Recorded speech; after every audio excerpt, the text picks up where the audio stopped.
Good morning, everybody, and welcome to Socialist Telly. This is a Labour Left production, but I'm very pleased to welcome onto the programme my three colleagues here from Labour Black. Fantastic, and are all regulars in their own right. And Labour, the purpose of this morning's programme is fairly straightforward, but Labour Black Socialists has announced its support for Howard Beckett to be the next General Secretary of Unite. And I want to talk to my friends here about why they've done that. And, you know, we're not going to leave the elephant in the room unmentioned. Howard Beckett put out a tweet last night, which has caused some controversy, a tweet about Home Secretary Priti Patel, and promptly then deleted that tweet and apologized for putting it out. So he's accepted that it was, he shouldn't have tweeted it. And I don't think anybody here is going to say that it was a great idea.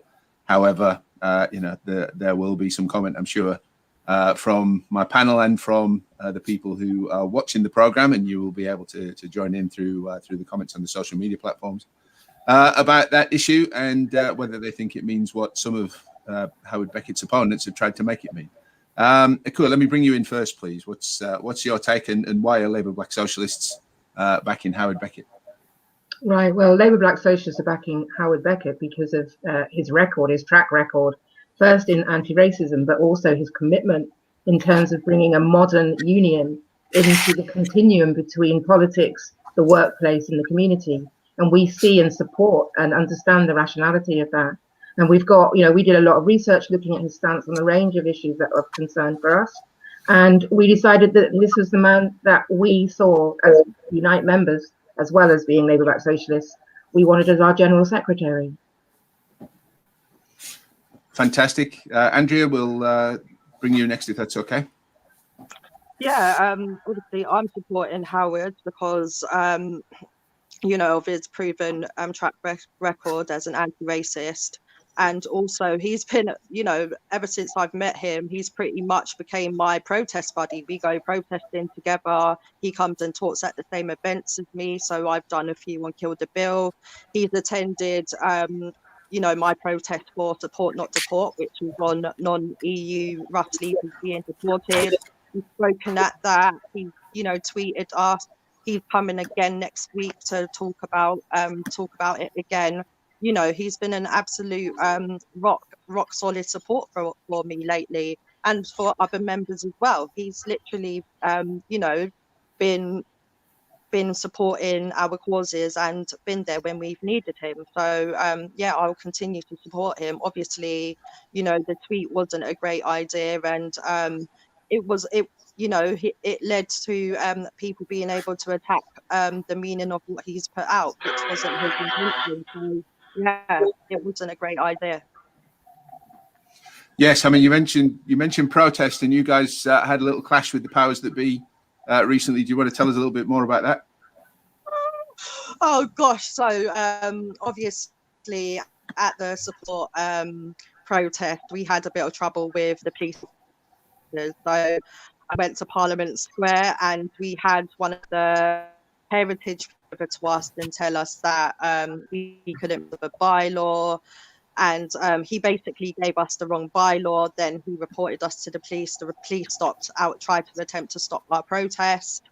And Howard pretty much stuck up for us and was asking the police why they stopped in the protest, and was pretty much supporting us in keeping our demonstration going.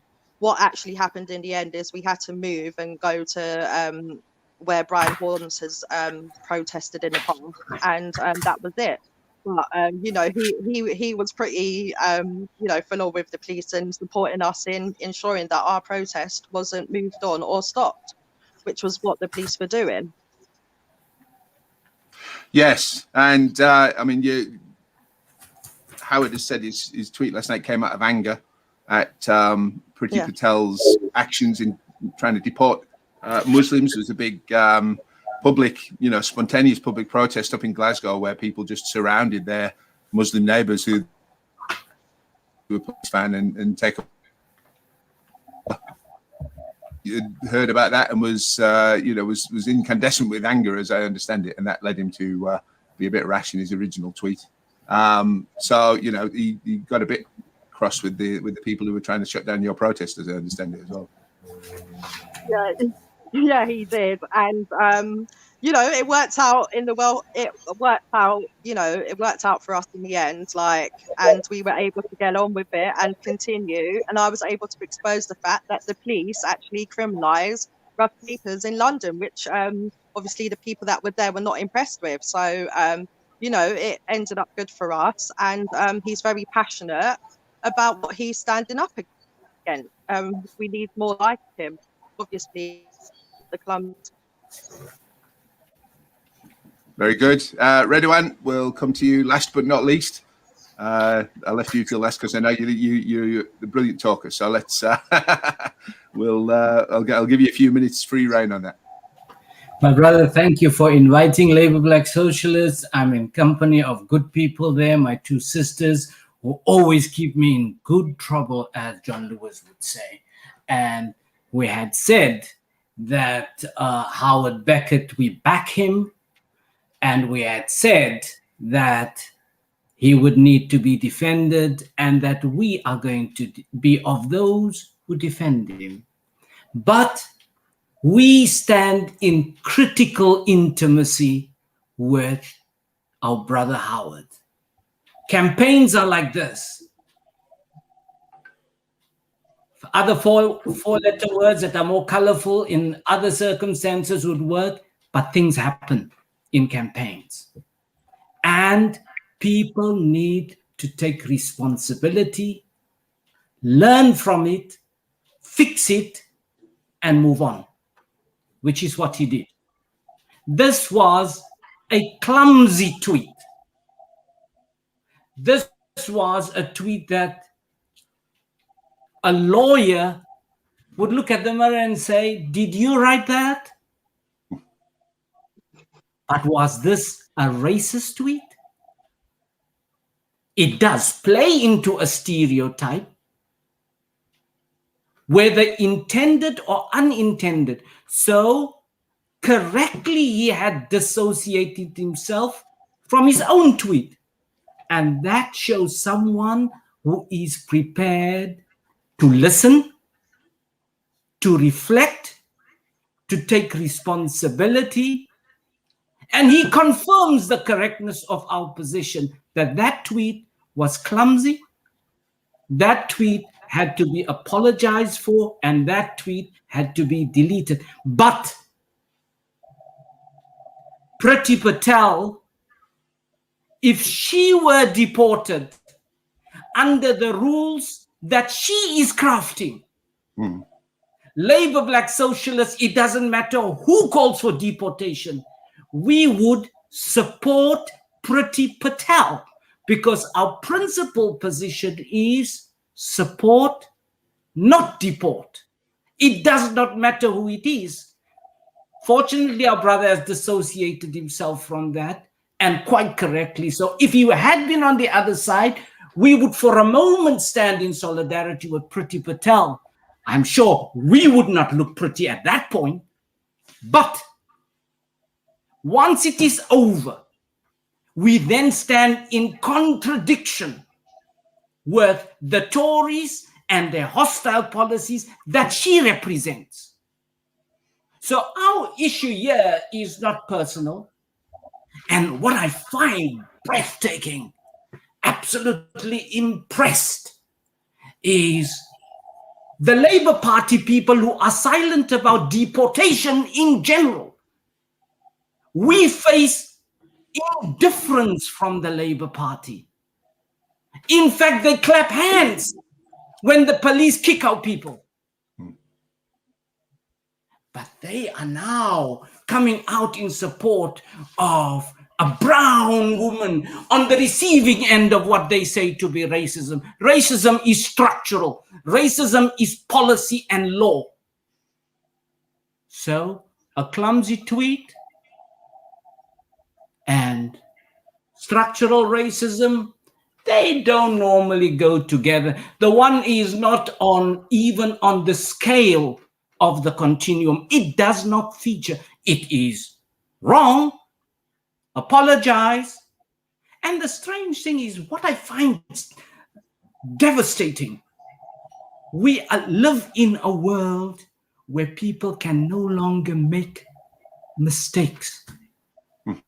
Yet we are in organizations, NGOs, social movements, trade unions, political parties, where we actually learn not about racism out there. Sometimes the racism is within ourselves, in our near and dear, in our families. And we learn, and then we take it home, and we challenge people about where our impulses are, so that we move from self-interest to justice for all. Howard Beckett is an anti-racist. He was clumsy. So those people who take cheap shots, I think this is just the prosecution of, if the Labour Party were to suspend the people who abuse our sister Diane Abbott and Dawn Butler and Clive Lewis with the same efficiency and breathtaking speed as they acted within, I think, minutes. I'm now being deliberately facetious. Within minutes with Howard Beckett, if they were to do that with the people in that leaked report, in that delayed Ford inquiry, then I can say, ooh, the Labour Party has put Labour Black Socialists out of business. So, my brother, if Howard Beckett did not apologize, did not delete the tweet, we would take a position against his tweet, a position on the issue against him, and ask him to reconsider his position. He has done all that is needed. Now we want things to happen. We can talk about that.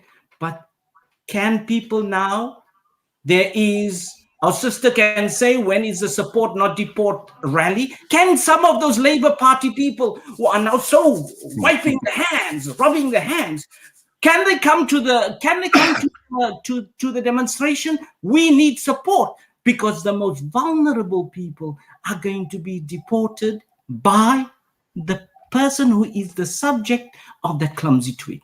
So come to the demonstration, do some real work. I think the short answer to that, tragically, is no. The Labour Party's the anti-racism of the current Labour Party regime, let's say, is sadly and tragically a selective one.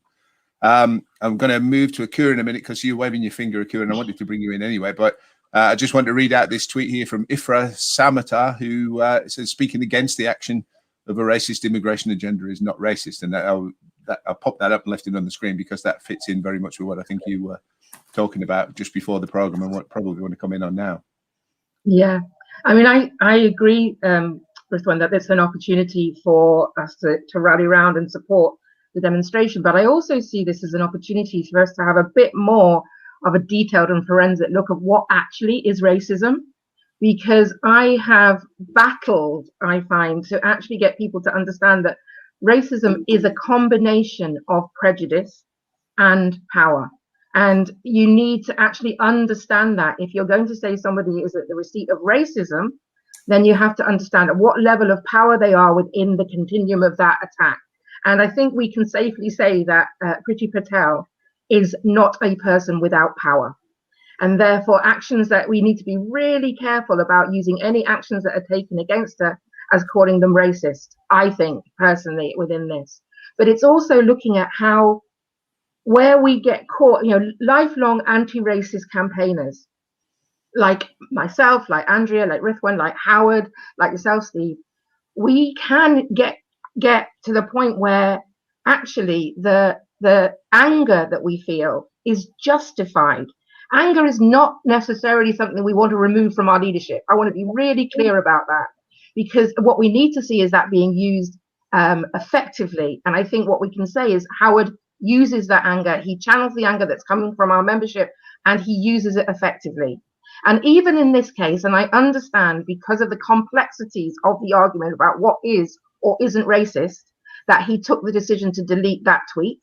And I think that's accurate. But I don't want to close down that discussion about what is or isn't racism. I think that we need to use these opportunities to open them up. And we need to do it in the light of the Labour Party's action, a Labour Party that has failed to protect Black, and I mean by that African heritage and South Asian heritage members from ongoing racist attack, prejudice plus power within the Labour Party, then takes an action to suspend a member for voicing his disgust at actions of racism. A toxic Tory is protected by the Labour Party, but us as ordinary members of the Labour Party have been offered no protection at all by our Labour Party. We're fighting for it. As Ritwan said, if we weren't, there would be no reason for Labour Black Socialists. We'd just be socialists together moving forward through the Labour Party, through a socialist Labour Party, but that's not the case. And this is a real example of that. We cannot support the actions of the Labour Party actually attacking a proven anti-racist in this way by suspending him when they have taken no action to support us, to support member after member at every level within the Labour Party. And that's the other thing that we are so proud of Howard, is that he works at every level. He protects members at every level, whether it's political, in the workplace. You know, the massive amount of work he's doing on fire and hire, that has to be seen in the context of this. This is a man driven with passion, and that anger is used appropriately and in defense of us. And I think the other thing I want to talk about is just the English language, and we use it because Twitter is based on that. And if you think about it, we use it all the time. If somebody claims someone is bullying and they use it in a bullying way, we say, you're a bully. And the same way, it's just what happened there is a man who recognized someone was taking atrocious behavior in deporting people. And he just did what we would all do within the context of the English language. We use that term back against her. And I think it needs to be straightforward. This is not a racist tweet. This is a tweet of someone who is so immersed in anti-racist behavior that he operates in the way we do, and that he uses the language in the way we do. And yes, we don't support deportation, but we are using it in the way someone is saying, deport those people. You go, deport yourself. You know what I mean? And I think it's that straightforward. Yes, and Ifra thinks so as well. She seems to like your explanation there. Ifra's original tweet said about the racist Tory agenda. Let's talk about that. I mean, is Priti Patel pursuing a racist agenda with the way that she's behaving? It's I know it's almost a rhetorical question, but tell us about that, and not just Priti Patel, but the actions of the last at least three including her, I guess, Home Secretaries, and probably going back before that as well. Of this whole hostile environment, the fact that very rarely, if ever, see a white New Zealander getting deported for overstaying his welcome or something. It would be, it does seem to be entirely people with brown and black skin that get picked on for this hostile environment. So let's talk about that for a minute. Not historically. Sorry, that is current, but it's not historical truth. Deportation has been used as a weapon based on class to generate, for hundreds of years within this country. So, and I think because one of the challenges that I heard was like, if she was white, would he have said that? Yes, he blooming would have.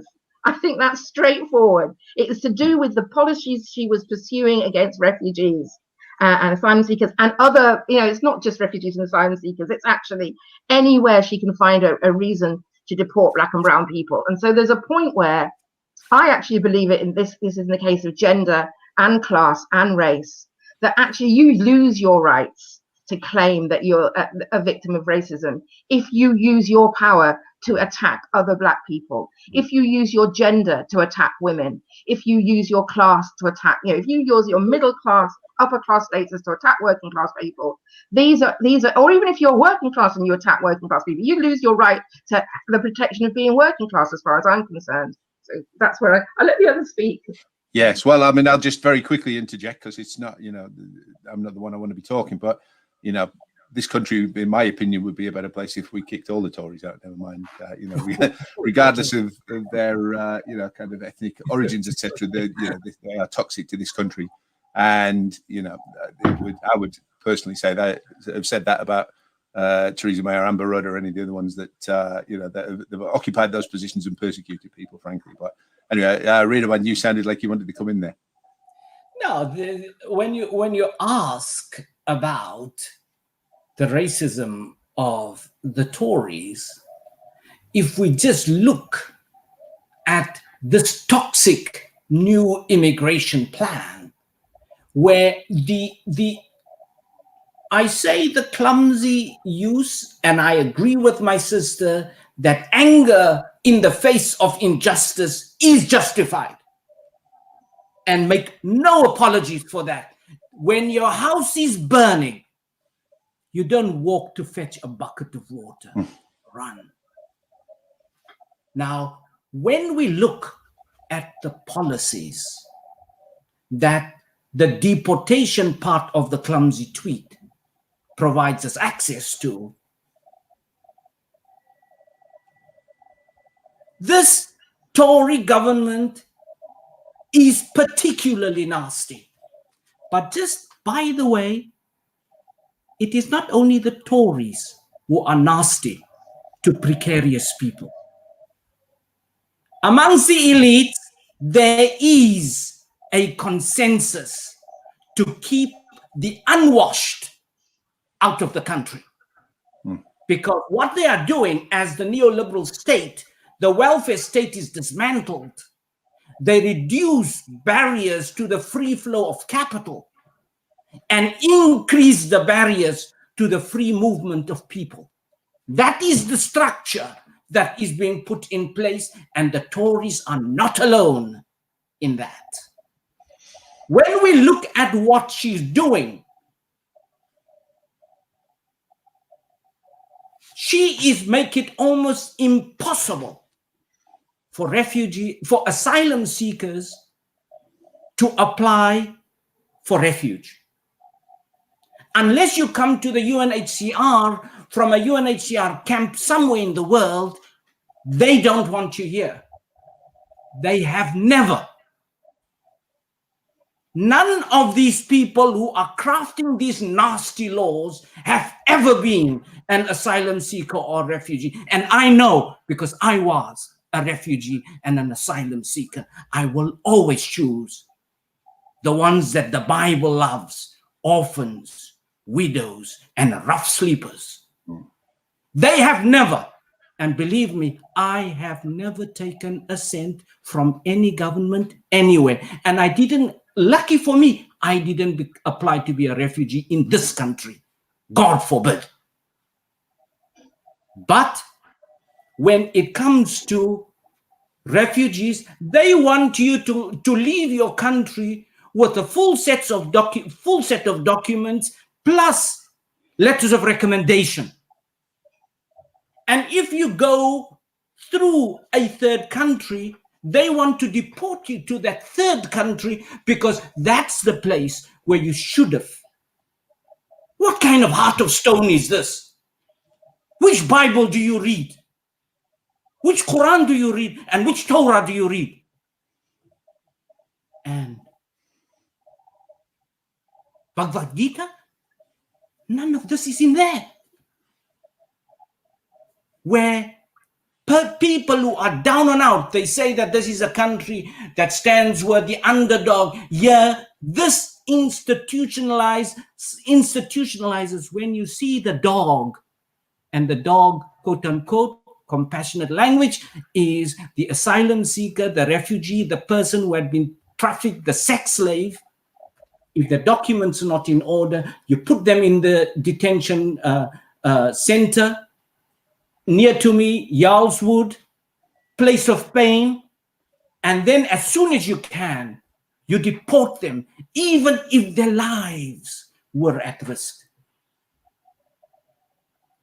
The model that she follows, where the deportation is to marginalize, place these people in precarious positions, exporting, deporting the problem, shifting responsibility. And this is a country that is a member of the UN Security Council. What they do in the UK does not stay in the UK.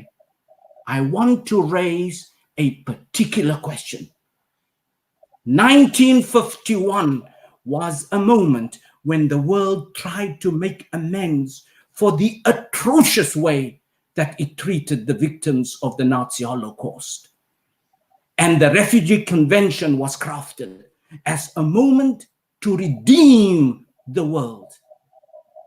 Would any Jewish refugee and asylum seeker be allowed to be subjected to this new plan by Priti Patel on immigration? That's my question. And I said, do I excuse a clumsy tweet? Of course not. Do I whitewash over it? Of course not.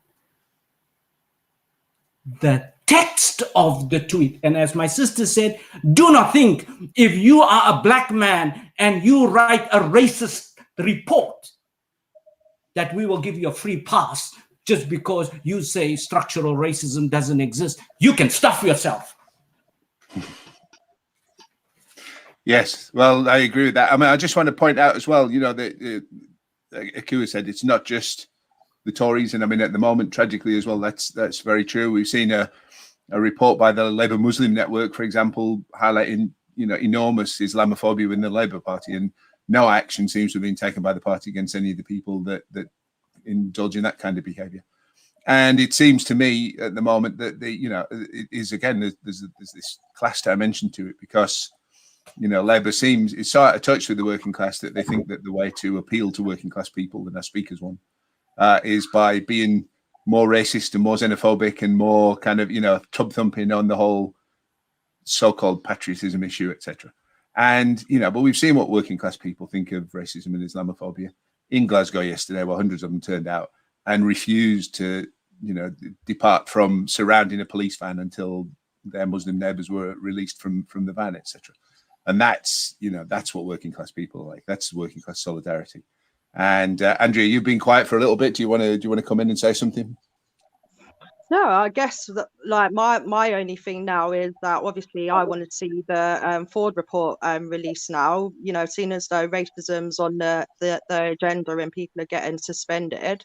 Let's see what the Ford report has to say. You know, at the end of the day, Black members, Asian members have been targeted, you know, with racism. Nobody's received any responses when complaints have been made, and you know, there's been nothing from any of the leadership on this. So you know, now that racism's you know, been highlighted with the suspension of Howard Beckett, let's release the Ford report and learn the lessons from it.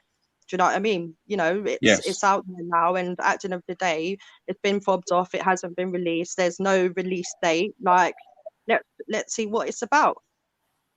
In particular, when the Information Commissioner's Office confirmed in response to a Freedom of Information request that, you know, not only did they not request Labour not to release the Ford report, you know, they had no concerns about whether it might compromise their investigations.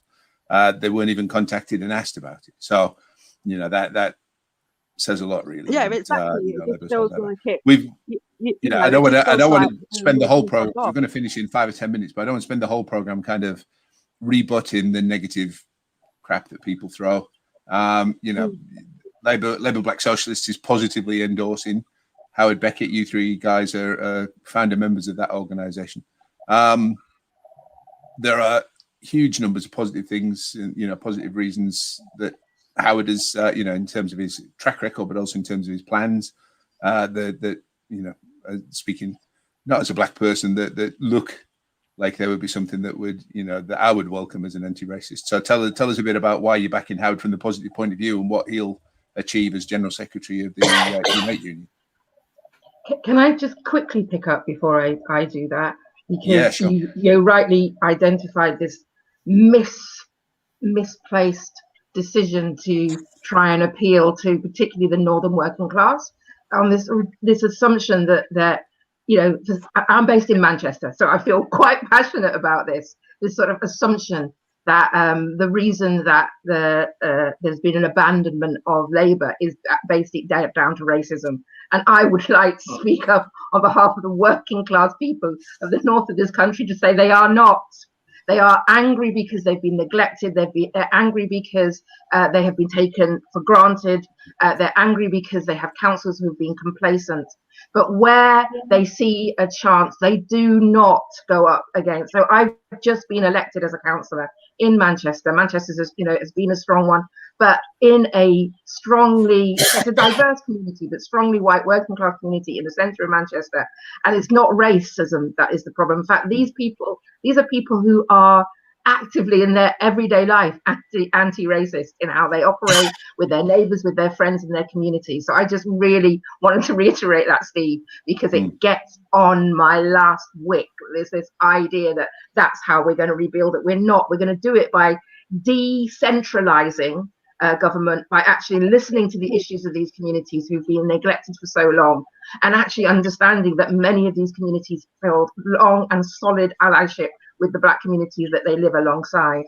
So going back to why I support Howard, I'm also an artist, and I have an ongoing understanding of the role that the media has played. I think we all can see the role this current media, 80% is owned by 3 billionaires. And so that, the whole, these are just personal reasons that they're part of Howard's campaign to have Unite TV is so essential. We need to take back control of media. We really, really do. I put appeal out to journalists. For me, they are my, fellow workforce. We're all working around media, even though I work in a different way. And they need to find some self-respect, as far as I'm concerned, and actually start working. And having a platform to be employed within and actually operate is really important. The other issue, and I was just like cheering and running around the place, was that we will prosecute about Boris Johnson for the deaths that he is responsible for. Absolutely, it's like we cannot. We cannot. We need to turn the tide on that and make our politicians responsible. And the fact that he's been getting away with this and is abhorrent to me. So that's another really key part of his message. So there are going to be specific things that we are all inherent focused on, but those two are really, really important to me in terms of forging change, in terms of changing and tipping the balance of power, in terms of the union stepping up on behalf of the people where there isn't that leadership happening, but helping us do that change. We're all members of the Labour Party. We want to see that change. We want to see a socialist Labour Party being able to lead this country back to, into a measure of prosperity for all, rather than where we're heading at the moment, where the poorest, the most vulnerable, are going to be paying for the impacts of this pandemic. Yes. We'll move on in a second on to Andrea, and then we'll let Ridwan finish off the program. But you raised the issue of Howard's intentions to take court action against Boris Johnson for his behaviour, and his responsibility in the huge number of deaths that we've seen in this country compared to somewhere that managed their response well, like New Zealand. And it's interesting that a lot of the same voices that were very much condemning Howard's intention to prosecute on that, we're hearing the same voices and the same, certainly, groups of people now attacking him over a single tweet that he's already apologized and deleted for. So it's maybe not coincidental, that those two things might have a link together. And I want to point out as well, because it needs to be said, we've seen Labour's suspended Mr. Beckett today and from the Labour Party. As far as I'm aware, they can't actually suspend him from the NEC because he's not on there as a Labour member. He's on there as a union representative. So they might find that makes for some interesting situations. However, Labour did not suspend the MP who was, not just seen, but proudly tweeted a photograph of herself handing out anti-Gypsy Roma traveller leaflets, for example. We've seen an MP who was, who had to apologise and withdraw a tweet that he put out, kind of about Gypsy Roma travellers again. God, those folks seem to get the shitty end of the stick all too often as well, don't they? And we've seen, and that's that some Labour MPs who are now not Labour MPs, etc. And we've seen another. Another one who was who made comments that were attacked as anti-Semitic, and he's still on the front bench. So the Labour Party is extremely selective, and to my mind, there's an anti-racist, and not fight for people from minorities under every circumstance. Then you're not really in it for for that fight. You're using that, and that's a shameful thing. So Andrea, give us your thoughts, and then we'll round out with Radovan and let him preach it for a couple of minutes before we end the program and not keep people on too long. Yeah, no, obviously I'm supporting Howard because, his proven record of anti-racism, the campaigns that he supports as well. He's taken a genuine interest in my branch, the housing workers branch, finding out about, councils that are not pulling their weight when it comes to building council housing. We also went on, a protest as well, where we ended up going to a workplace where they were actually harassing a refugee for money. Like, where was she finding this money that they were harassing her for? And Howard came in there, spoke to the workers about joining a union, and we had a really good time just running up into that workplace. He comes to these pickets, and he shows up when you need him as well. He's not just around when he needs you to help him out on the campaign and stuff like that. He stays in contact with you, regular contact, and he asks you, what's going on with your campaigns. Obviously, where I'm always active and I'm here, there and everywhere, he keeps updated with the campaigns that I'm doing, finding out what's going on, in the country and internationally as well. He's got a genuine interest, and he also wants to modernize our union and also boost the workers' rights and pay conditions. He's got the fire and rehire stuff that's going on as well.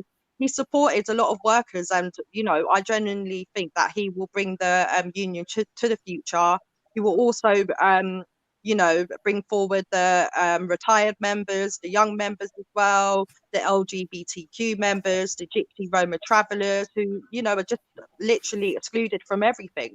So he's, going to these places and talking to these people. He's very community based as well. That's why I like him. Obviously, being a community organizer, that's what I've got in common with him. And he's always open to talking to new faces and finding out what's going on and ways that Unite can help and amplify campaigns as well.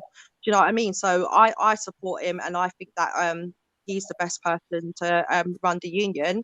And obviously, the tweet wasn't the best thing that he's done, but he's apologized from it, he's reflecting on it, and he will learn from it, and he will come back bigger, better and stronger. So yep, I'm here, and I will continue supporting Howard Beckett. Vote for him, man. It's worth it, man.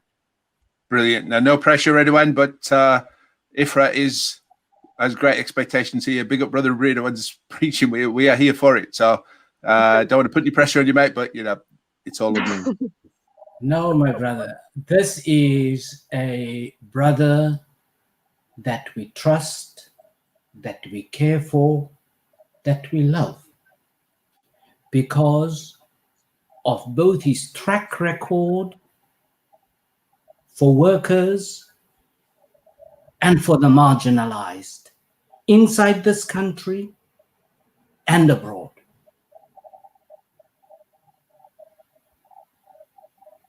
All of us are capable of misspeaking, mistweeting, being silly, being clumsy.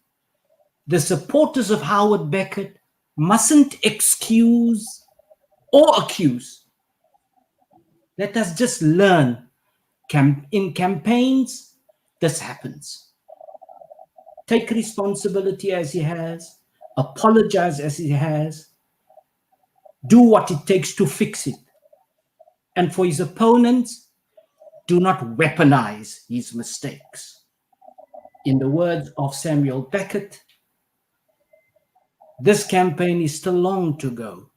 Howard Beckett will try, fail. He has to, in Beckett's words, try again, fail better. But in the words of Rabbi Abraham Joshua Heschel, racism, if I recode his words, racism is a serious affair. In this country, it is dreadful. We come from slavery, colonialism, imperialism, neocolonialism, and the fight since the 1960s and 70s, where people went, for those with sensitive dispositions, I'm going to use a word that is otherwise offensive. The police actually called it N hunting. And you know what the N word is? That is the country we are talking about. The struggle against racism with the 1965 Race Relations Act, the 1975 Sex Discrimination Act, the Equalities Act, the involvement with the European legislation, the Equalities Act of 2010 is a long and bitter struggle. When people accuse him of racism, go to the act and say where in the act he committed a racist act. Because the protected categories are age, disability, gender reassignment, marriage, civil arrangements, race, religion, belief, sex, and sexuality. It is not clear to me which of those categories in the Equalities Act of 2010 he had breached. He was clumsy. He atoned for that. After all, we are all Christians, aren't we? He has been to confessional, politically speaking. The key thing is, was this weaponizing an issue to try and influence the Unite General Secretary election more than the Labour Party, although it is convenient if he is not in the NEC meetings when the NEC is going to evaluate this disastrous 6th of May elections. And the various committees that are meeting, conference arrangements, women's committee, conference, and so on, it is useful not to have Howard there. But for people, just keep your eye on the prize, as the African American saying goes, and says, hold on, this brother is talking about rights for workers. An employment relationship is a contractual relationship. There are rights and obligations. Employers are running fast and loose with these rights. He is saying he wants to fight to enforce those rights from the first day that he takes office. He wants to ban 0 hours. Employers say it is about giving workers flexibility. Guess what? They're just cutting their costs. Because when they put people on 0 hours, they don't have to give people other benefits, like sick benefits, unemployment benefits, annual leave, parental leave, no commitment from the employer. He wants to ban bogus self-employment. The courts have ruled elsewhere that these contracts where people whose only job is to work for a particular company, whether it is delivery or cleaning, but they are self-employed. At the moment, HMRC is prosecuting self-employed people to billions of rands. Yet, employees are claiming those workers are self-employed. Now, Howard wants to put an end to the benefits that employers gain with fictitious self-employment, transferring the cost of employment to the workers. He wants to have a shorter working week. Not a bad thing. We have seen how important it is to attend to things that matter rather than incessant consumption and working until we drop. He wants to end fire and rehire. How can it be? These companies were supported all the way with public funds. And now they claim that they are financially distressed. They need to renegotiate conditions of employment. When they do renegotiate these conditions after having fired the workers, the next thing that happens is the financial performance of the company improves because the costs are down and the directors get increased bonuses. workers, their conditions worsen, their wages and salaries worsen, but the directors get fantastic bonuses. He wants to have regular and secure hours of work for people. He wants to have a genuine living wage, not this nonsense that the Tories are up to.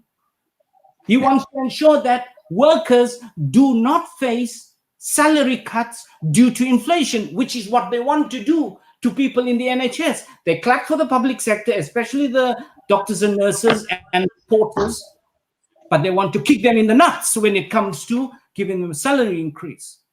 Yes. And Redouane, I'm gonna just pause you 1 second because we've had a late joiner on the program. Aisha, hiya. Welcome. Hiya. I think this is your first time on Socialist Telly, so you've joined us as well. It is, yeah. Just so that we don't go overrun, Redouane, I'm sorry you were in full flow there, and it was inspiring stuff. But I tell you, man, I've said it before, but if you said you're not a preacher, but you probably should be. But Aisha, give us 5 minutes on your take on the day's events or the last night's events, and your backing for Howard Beckett as well. And then we'll just so we don't keep people waiting too long. Yeah, no, thank you.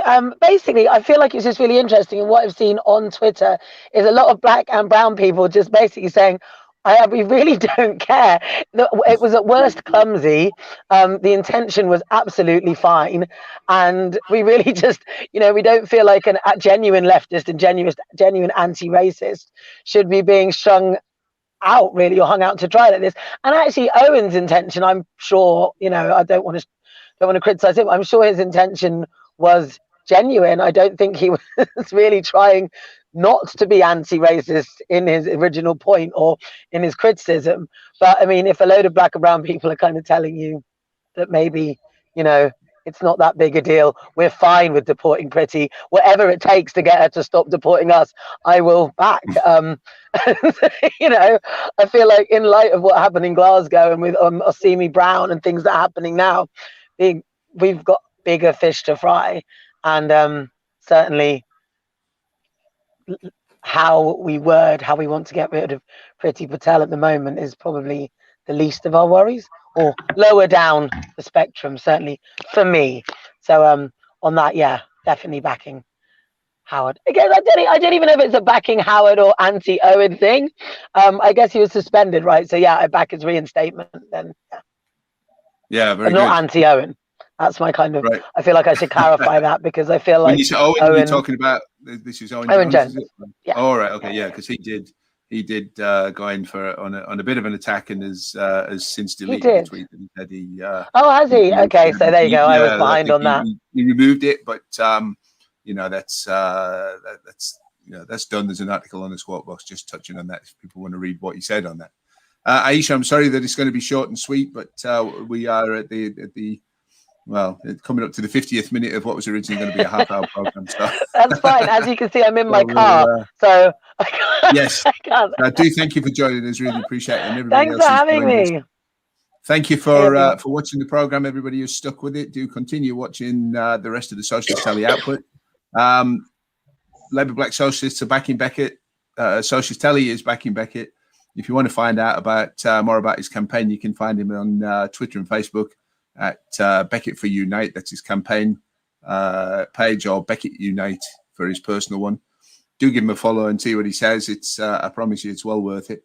And yeah, I mean, I'll just round out by saying, what Redouane said is a brilliant list of exactly why Howard Beckett is a threat to the establishment. And we need threats to the establishment to get into positions where they can actually threaten the establishment. I think that's the key thing. And it's no wonder when you consider what Howard's plans are and how much he wants to shake up the apple cart, shake up communications and media in this country, shake up the political scene and be a thorn in the side of the powers that be while they try to impoverish the rest of us. It's hardly surprising that they'll jump on anything that they possibly can in order to try to scupper his campaign. And, I think Howard's comments, even though he said he misspoke, I think they highlighted the lack of comment that we've had on a lot of these issues from other people who say that they want to lead in the Labour movement. And, to my mind, you can't, or you shouldn't be promoting people into positions in the Labour movement who aren't prepared to stand up and put themselves out there and take the flak, when on the occasions when they do misstep. Because if you're not resisting, and what is it that I think it was the Liverpool one of the famous Liverpool managers, when he was talking about the offside rule and said you can't be offside if you're not interfering with play. And he said if you're not interfering with play, you shouldn't be on the pitch. And I think that's about from my point of view, that's about the long and the short. Thank you everybody for watching. Do appreciate it. Enjoy your weekend when you get there, and stay strong. Take care, everybody. God bless. Thank you.